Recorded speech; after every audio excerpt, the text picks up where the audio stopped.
Oke. Itu ya Mas, Mas.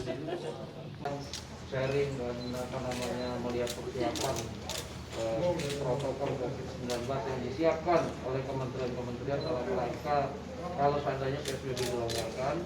Kami juga sudah datang ke pelaku usaha, kemudian serikat pekerja. Hari ini kami datang ke organisasi kemasyarakatan. Kami datang ke BP Muhammadiyah, itu kemudian diskusi banyak soal bagaimana pelaksanaan atau protokol COVID nanti kalau seandainya PSBB dilonggarkan itu di rumah-rumah ibadah.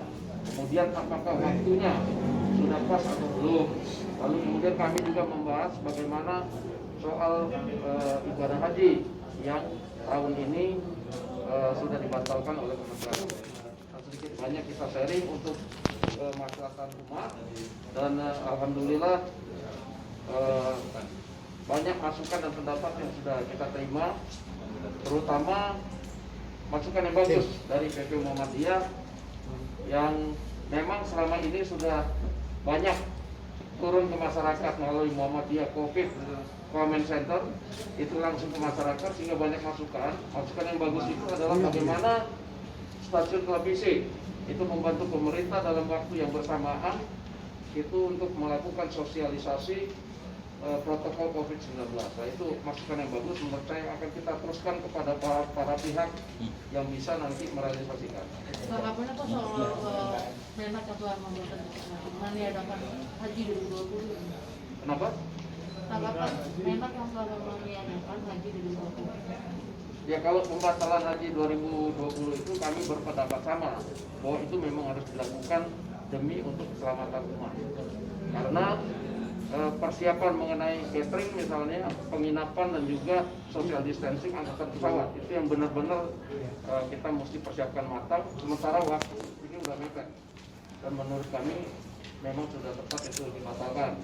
Dan ada satu hal lagi, pertemuan kami hari ini adalah kami sepakat mendorong UMKM untuk lebih produktif, untuk lebih didaya gunakan oleh pemerintah untuk membuat produk-produk yang memenuhi protokol COVID-19. Pak Sekjen. Ya, silakan apa yang bisa saya sampaikan. Soal haji benar Pak? Oh, soal haji. Soal rencana tadi pembukaan rumah ibadah lupa masih Pak. Ya, jadi kalau secara resmi Muhammadiyah menyampaikan bahwa sekarang ini terlalu terburu-buru kalau tempat-tempat umum itu dibuka secara bebas.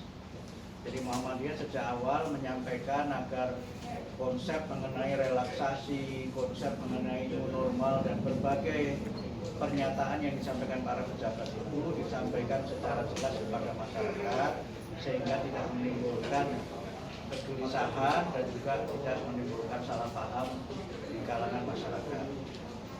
Ini penting dan perlu sesuai dengan pertemuan tadi juga dilakukan sosialisasi kepada masyarakat dan disiapkan dengan sebaik-baiknya. Kemudian yang kedua, Muhammadiyah belum menerbitkan maklumat tentang ibadah dalam era sekarang ini, masih menggunakan maklumat yang lama yang kita terbitkan sebelum Idul Fitri. Tapi kami nanti malam secara khusus akan ada rapat pleno melibatkan tim MCCC Muhammadiyah, juga kemudian Majelis Taklim dan Majelis Tabligh untuk membicarakan bagaimana panduan ibadah ketika ada kebijakan baru dari pemerintah. Memang ada beberapa perkembangan yang harus kita apresiasi bahwa daerah-daerah tertentu yang pada masa terdahulu dinyatakan sebagai zona merah sekarang ini sudah berubah menjadi zona hijau. Kami mengapresiasi berbagai langkah yang telah dilakukan oleh semua pihak. Tapi yang saya kira sangat penting, pemenuhan protokol COVID itu tetap harus berjalan sebagaimana mestinya. Jadi pelonggaran, terutama physical distancing dan berbagai hal yang berkaitan dengan misalnya cuci tangan, kemudian sanitizer, dan tadi Bang Dasko menyampaikan kalau mungkin ada box-box yang bisa disediakan di tempat-tempat ibadah, itu saya kira penting. Tetapi box itu jangan masyarakat yang menyelenggarakan sendiri.